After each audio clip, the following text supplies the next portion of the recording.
बिस्मिल्लाहिर्रहमानिर्रहीम। अस्सलाम वालेकुम नाज़रीन, आप यूट्यूब चैनल देख रहे हैं। मैं इमरान ख़ान हूँ। पाकिस्तान की सियासत के बारे में अगर किसी की पेशन गोइयाँ सबसे ज़्यादा दुरुस्त साबित हुई हैं गुज़िश्ता चंद सालों में, तो वो इमरान ख़ान साहब हैं। वो कैसे, मैं आपको बता देता हूँ कुछ चीज़ें, और इसके ऊपर तो बाकायदा बहुत सारे वीलॉग्स हुए हैं, बहुत सारी इन्फॉर्मेशन आपके साथ पहले भी शेयर की है। लेकिन अब इमरान ख़ान साहब ने एक बहुत बड़ी पेशन गोई कर दी है।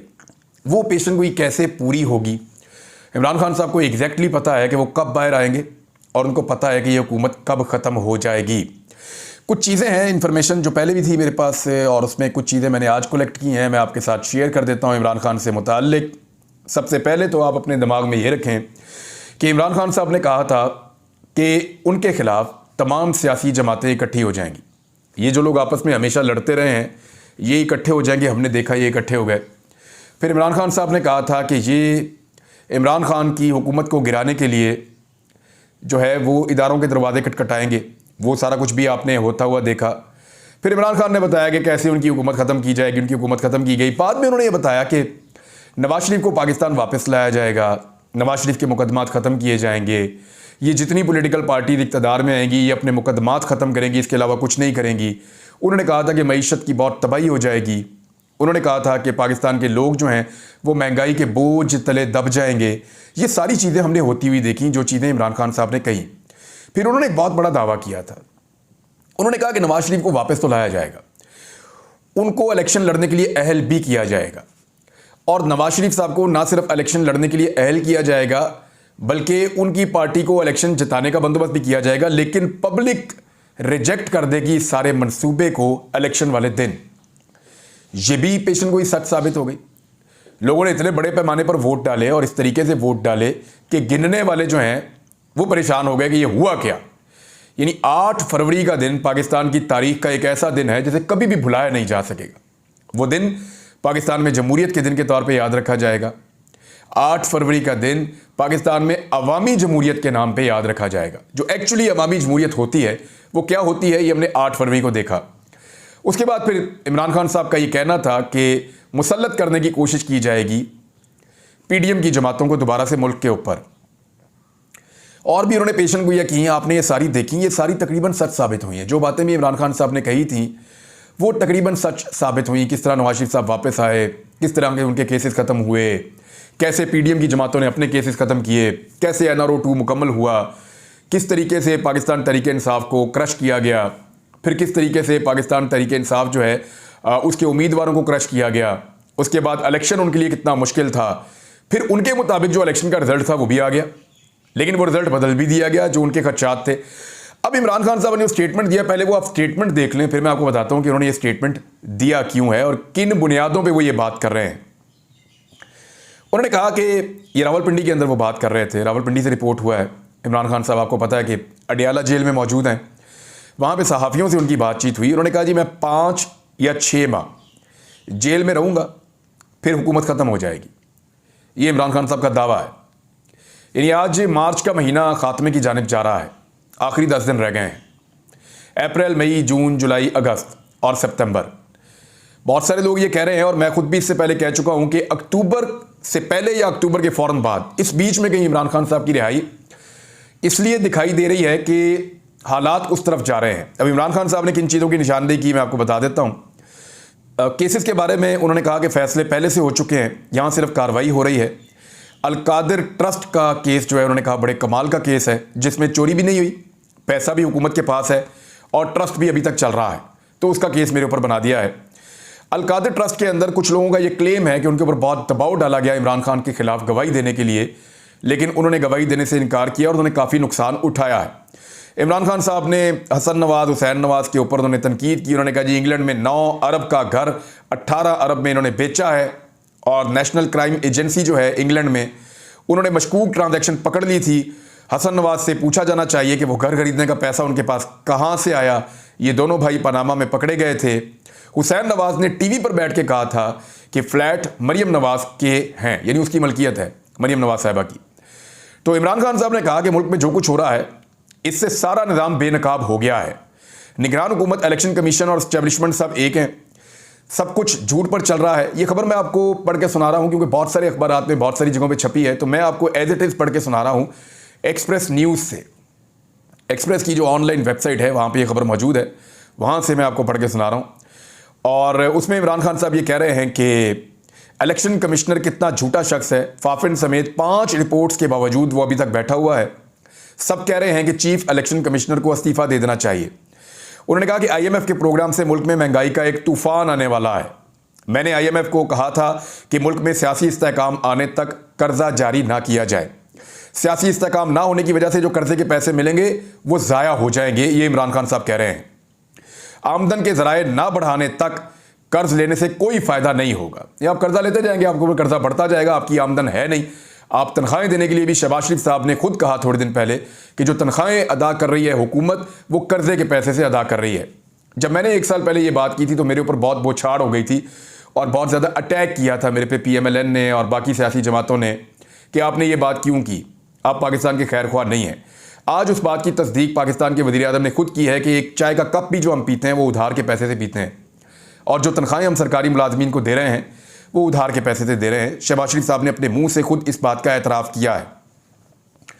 इमरान खान ने कहा कि हमारी मईशत का जो सबसे बड़ा मसला है वो डॉलर्स की कमी है। पाकिस्तान में डॉलर्स नहीं है, डॉलर में मुल्क में लाने का तोड़ हमारे पास है, ये इमरान खान साहब का दावा है और ये बैरून मुल्क पाकिस्तानियों के ज़रिए से मुमकिन है।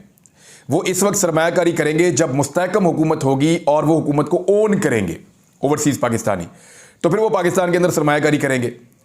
फिर इमरान खान साहब ने यह कहा कि मौजूदा सूरत हाल से हमें सिर्फ बैरून मुल्क मुकीम पाकिस्तानी निकाल सकते हैं। उन्होंने कहा कि 9 मई हमें गद्दार साबित करने के लिए प्लान किया गया, ये इमरान खान साहब ने दावा किया और साथ ये कहा कि पाकिस्तान तहरीक इंसाफ को क्रश करने के लिए मुझे 1 हफ्ते में 3 सजाएं दी गईं, लेकिन यह मनसूबा नाकाम हो गया। मैं मजीद 5 या 6 माह जेल में रहूंगा और उसके बाद हुकूमत ख़त्म हो जाएगी। मुझे मालूम है ये हुकूमत 5 से 6 माह से ज़्यादा नहीं चल सकेगी। पीपल्स पार्टी काबीना का हिस्सा इसलिए नहीं बनी क्योंकि उन्हें पता है कि ये सेटअप नहीं चलेगा। इमरान खान साहब ने आरिफ अलवी साहब के बारे में कहा कोई नाराज़गी नहीं है, उन्होंने कोशिश की और अच्छी नीयत से कोशिश की, लेकिन मेरे नाम के ऊपर क्रॉस लग चुका था, वो कामयाब नहीं हुए। फिर इमरान खान साहब ने कहा कि पाकिस्तान ने यह किया था कि अमेरिका के और तालिबान के डायलॉग्स करवाए थे और पाकिस्तान दहशतगर्दी के हवाले से, जो पाकिस्तान में दहशतगर्दी आती है TTP के ज़रिए से या मुख्तलिफ अस्करियत पसंद ग्रुपों के ज़रिए से, उसमें तालिबान के साथ डायलॉग्स कर रहा था और वो मामला उस वक्त इमरान खान साहब के बकौल जो जनरल बाजवा हैं उन्हें इमरान खान साहब ने कहा था कि जनरल फैज़ को तब्दील ना करें, वो दहशतगर्दी और अफगानिस्तान का मसला हल कर सकते हैं।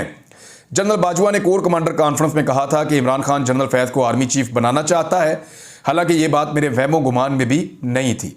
ये इमरान खान साहब ने ये बात सहाफ़ियों के साथ की और ये रिपोर्ट हुई है। उन्होंने कहा कि जिस जनरल ने अफगानिस्तान में अमेरिका के डायलॉग करवाए, इसी को शरीफों के कहने पर हटा दिया गया और इसका नुकसान ये है कि ईरान और अफगानिस्तान के साथ ख़राब ताल्लुकात खारजा पॉलिसी की नाकामी है। ये इमरान खान साहब ने इन चीज़ों को जोड़ के सहाफ़ियों के सामने एक सिचुएशन रखी है कि अगर पाकिस्तान कंटिन्यू करता तो शायद सिचुएशन मुख्तलिफ होती है। इमरान खान साहब ने दावा किया।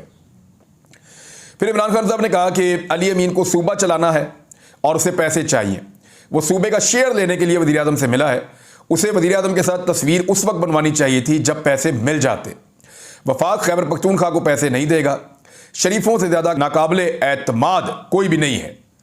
शरीफ फंस चुके हैं। अगर ये बूट को छोड़ते हैं तो उनकी सियासत ख़त्म हो जाएगी। इंतज़ार कर रहा हूँ कि नवाज शरीफ कब लंदन भागेगा।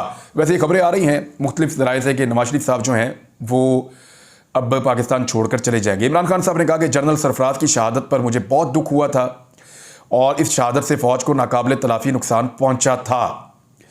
फिर उन्होंने कहा कि सोशल मीडिया एक समंदर है। हमारे किसी भी अकाउंट से फ़ौज के शोहदा के ख़िलाफ़ कोई ट्वीट नहीं की गई। हमारे और फ़ौज के दरमियान इख्तलाफात पैदा करने की कोशिश हो रही है।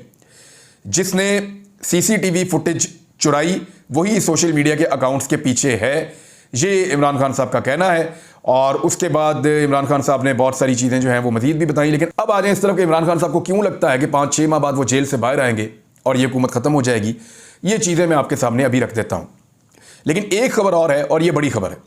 ये भी इमरान खान साहब का एक मुतालबा है और एक बड़ा मुतालबा है जो इमरान खान साहब ने किया है। उन्होंने कहा कि सुप्रीम कोर्ट इंतखाबी धांधली की तहकीकात करे और फैसले तक वफाक और पंजाब की हुकूमतें मुअत्तल कर दी जाएं। ये इमरान खान साहब ने दरख्वास्त की है। इमरान खान ने सुप्रीम कोर्ट से इंतखाबी धांधली की तहकीकात के लिए गैर मुतासिब जजों पर मुश्तमिल अदालती कमीशन बनाने और तहकीकात की तकमील तक वफाकी और पंजाब हुकूमत को मुअत्तल करने की दरख्वास्त की है। अच्छा, ये एक बड़ा मुतालबा है इमरान खान साहब का, और बाकायदा दरख्वास्त रिपोर्ट हुई है कि इमरान खान साहब ने दरख्वास्त की है कि सुप्रीम कोर्ट ऑफ पाकिस्तान जो है वो ऐसे जजेस को जिनकी शोहरत बिल्कुल गैर मुतनाज़े है उनको मौका दें कि वो एक जुडिशल कमीशन उन पर तश्कील दिया जाए और धांधली की तहकीकात की जाएँ। और जब तक धांधली की तहकीकात नहीं हो जाती तब तक, क्योंकि पंजाब में और वफाक में इमरान खान साहब को सबसे बड़ा एतराज़ है, तो इसकी हुकूमतें जो हैं वो मुअत्तल कर दी जाएँ और इंतखाबात का मुकम्मल ऑडिट किया जाए। देखिए, ये जब भी होगा तो आपको पता है, सबको पता चल गया है, सारी दुनिया जानती है, पूरी दुनिया ने रिपोर्ट किया है, पाकिस्तान में, पाकिस्तान के बाहर, हर तरफ आलमी मीडिया ने, आलमी इदारों ने रिपोर्ट किया है, जो मुबस्सरीन हैं उन्होंने रिपोर्ट किया है कि इलेक्शन के जो नताइज हैं वो इलेक्शन के मुताबिक नहीं है। फॉर्म 45 कुछ और है, फॉर्म 47 कुछ और है। तो ऐसी सूरत हाल के अंदर जब भी कभी तहकीकात होंगी, गैर जानिबदार और शफाफ ऑडिट होगा, तो ये हुकूमत घर चली जाएगी। शहबाज शरीफ साहब के पास पंजाब में 50 के करीब ऐसी सीटें हैं जिन पे उनका हक नहीं है। मरीम नवाज़ के पास 100 के करीब ऐसी सीटें हैं जिस पे उनका हक नहीं है। ये तो सिर्फ पंजाब की कहानी है, बाकी जगहों पे अलहदा सूरत हाल है। तो वफाक और पंजाब में इमरान खान साहब ने यह दावा किया, वो ये क्यों कह रहे हैं, ज़रा ये चीज़ें आपके सामने मैं रख देता हूँ। नंबर एक वजह जो इमरान खान साहब के सामने है वो है मीशत। मीशत पाकिस्तान की लगातार डूबती चली जा रही है। इमरान खान साहब ने अपनी हुकूमत गिरने से पहले भी इस बात के बारे में वार्न किया था कि जब उनकी हुकूमत गिराई जा रही थी 2022 में, तो उनको लगता था कि मीशत डूबेगी और नीचे की जानिब जाएगी। फिर हमने देखा जो कुछ डॉलर के साथ हुआ, हमने देखा जो कुछ पेट्रोल के साथ हुआ, हमने देखा जो कुछ बिजली और गैस के साथ हुआ, हमने देखा पाकिस्तान के अंदर मीशत किस तरह नीचे गई, सारे के सारे आदाद शुमार नीचे चले गए। आपकी एक्सपोर्ट्स कहाँ पहुँच गई, आपकी इम्पोर्ट्स के साथ क्या हाल हुआ, आपके जो ज़र मुबादला के ज़खायर हैं उनके साथ क्या हुआ। आप जो भी मीशत का एक प्लान बनाते थे वो नाकाम हो जाता था बदकिस्मती से। तो लगातार पाकिस्तान को 2 साल तक मार पड़ी। अब इमरान खान साहब को ये लगता है कि वही हुकूमत क्योंकि दोबारा बनाई गई है, अवाम का एतमाद भी नहीं है, तो ये मीशत नहीं चलेगी। और जब मीशत नहीं चलेगी तो एक बहुत बड़ा बोझ इस हुकूमत पे जून में पड़ेगा बजट के मौका पर, और जुलाई से ऑनवर्ड बड़े खौफनाक एहतजाज शुरू हो सकते हैं। तो ये हुकूमत शायद उन एहतजाजों का सामना ना कर पाए और अवामी रद्द-ए-अमल के सामने टिक ना पाए। एक तो चीज़ उनको ये लगती है कि मीशत की तबाही। दूसरा, महंगाई। देखिए, मैंने ज़ाती तौर पे इसको चेक करवाया और बहुत सारा डाटा इकट्ठा किया है, स्पेशली गैस और बिजली के बिलों पे। जिन लोगों को गैस का बिल 1800, 1200, 1500 यहाँ तक आता था, उनका कम से कम बिल 15,000 आया। और 1 लाख रुपए से ज़्यादा भी गैस के बिल्स आ गए हैं पाकिस्तान में पहली मरतबा। 50,000 का बिल 10 मरले के मकान का भी आ गया है गैस का इन सर्दियों में। अब लोग वो बिल कैसे जमा कराएंगे? मिडिल क्लास बहुत परेशान है। गैस का बिल इतना ज़्यादा है कि उनकी माहाना इनकम से ज़्यादा गैस का बिल आ गया पाकिस्तान में। और ये कीमतें लगातार बढ़ रही थी। हम आपको रिपोर्ट कर रहे थे कि गैस की कीमतें बढ़ती जा रही हैं, बढ़ती जा रही हैं। ये एकदम बबल जो है ये फटेगा और सारा प्रेशर पब्लिक के ऊपर आ जाएगा, और पब्लिक के ऊपर प्रेशर आ गया। मैं आदाद शुमार आपके साथ डिटेल में भी बाद में शेयर कर दूंगा। बिजली की कीमतें काफ़ी बढ़ गई हैं, यूनिट की प्राइस जो है वो कई गुना बढ़ गई है, और उसका बराह रास्त बोझ जो है वो डोमेस्टिक यूज़र के ऊपर, या जो छोटी फैक्ट्रियां हैं वहाँ पे, या जो ताजिर हजरात हैं उनको इसका बहुत ज़्यादा इम्पैक्ट आ रहा है। तो बिजली एक बहुत बड़ा रीज़न है, पेट्रोल की प्राइस एक बहुत बड़ा रीज़न है। हालांकि आलमी मंडी में पेट्रोल की कीमतें कम हुई हैं इमरान खान के दौर की निस्बत, लेकिन पाकिस्तान में इमरान खान के दौर की निस्बत पेट्रोल की कीमतें बढ़ी हैं। शहबाज शरीफ साहब ने दावा किया था कि पेट्रोल 70 रुपए लीटर वो बेचेंगे जब हुकूमत में आएंगे। आज पेट्रोल 350 रुपए लीटर है, यानी जितने का शहबाज शरीफ ने कहा था उससे 4 गुना में शहबाज शरीफ साहब इस वक्त पेट्रोल बेच रहे हैं। जितने का इमरान खान साहब बेच रहे थे उससे दुगने में शहबाज शरीफ साहब पेट्रोल बेच रहे हैं। हालांकि आलमी मंडी में पेट्रोल सस्ता हुआ है इमरान खान साहब के दौरे हुकूमत के मुकाबले में। डॉलर की प्राइस, अभी डॉलर को जैसे कंट्रोल किया गया है, कुछ लोगों ने यह दावा किया, और जो आदाद शुमार को जानते हैं, जो मईशत को जानते हैं, कि इस वक्त डॉलर को कंट्रोल किया गया है, और अगर इसको किसी वक्त भी IMF के मुतालबात के ऊपर छोड़ा गया तो फिर डॉलर दोबारा 300 से ऊपर खुदा न खास्ता जा सकता है।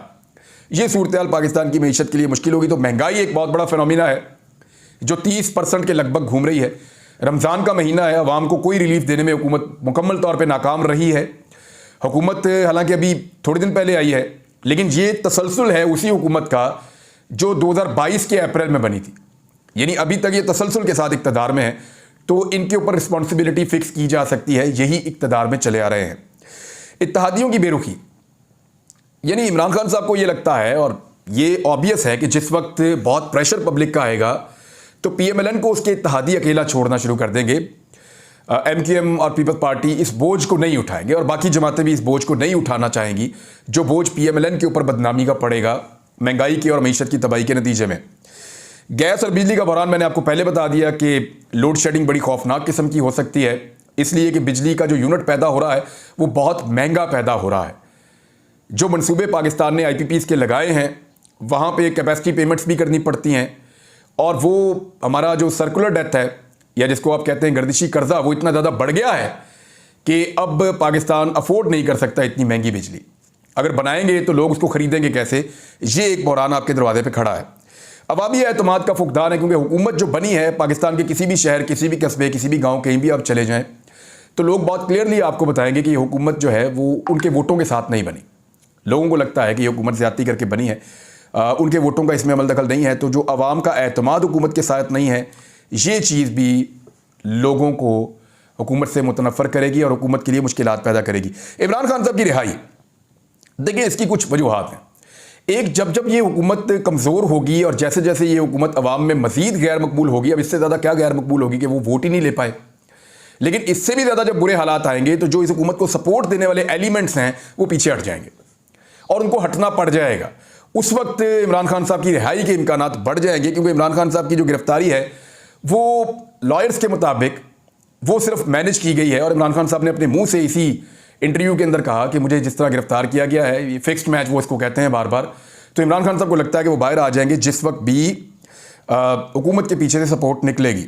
आलमी दबाव जो है वो भी बढ़ता चला जाएगा हुकूमत के ऊपर।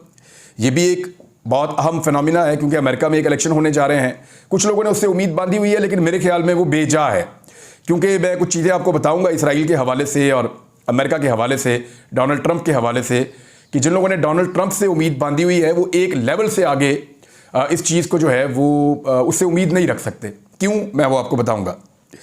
अदालती फैसलों के नतीजे में कुछ सीटें भी चेंज हो सकती हैं, यानी जो मखसूस नशिस्तें मिली हैं पाकिस्तान तहरीक इंसाफ की बाकी जमातों को वो वापस हो सकती हैं, उससे एक डैमेज हो सकता है। उसके अलावा जो अदालती फैसले हैं उनके नतीजे में तहरीक इंसाफ को कुछ सीटें वापस मिल सकती हैं। और जो आज इमरान खान साहब ने एक बड़ा मुतालबा किया है, अगर ये जुडिशल कमीशन बन जाता है तो सिचुएशन अगले 6 महीने में बिल्कुल मुख्तलिफ होगी। बाइडन इंतजामिया को इमरान खान के खिलाफ समझा जाता है। डोनाल्ड लू से भी एक स्टेटमेंट लिया जा रहा है, आज उनको स्टेटमेंट देना है। देखते हैं कि डोनाल्ड लू से क्या बातचीत होती है और वो क्या जवाब देते हैं सवालात का। पाकिस्तान के अंदर उनकी मुदाखलत के हवाले से अमेरिका में उनके ऊपर ये प्रोब हो रहा है, देखते हैं कि वो क्या जवाब देते हैं। लेकिन जो बाइडन इंतजामिया का वक्त ख़त्म होने को इमरान खान साहब की कामयाबी के तौर पे देखा जा रहा है कि उनके ऊपर जो एक अनड्यू प्रेशर है या जो एक्स्ट्रा प्रेशर इमरान खान साहब या उनकी हुकूमत के ऊपर पड़ा हुआ है, शायद वो ख़त्म हो जाएगा, ये भी उम्मीद लगाई जा रही है। ये वो फैक्टर्स हैं, कुछ और फैक्टर्स भी हैं लेकिन टाइम महदूद है, जो इमरान खान साहब की रिहाई से इस हुकूमत के खात्मे तक की एक तस्वीर बना सकते हैं। बहरहाल मैंने चीज़ें आपके साथ शेयर कर दी, अब तक के लिए इतने। अपना ख्याल रखिएगा, अपने चैनल का भी। अल्लाह हाफ़िज़।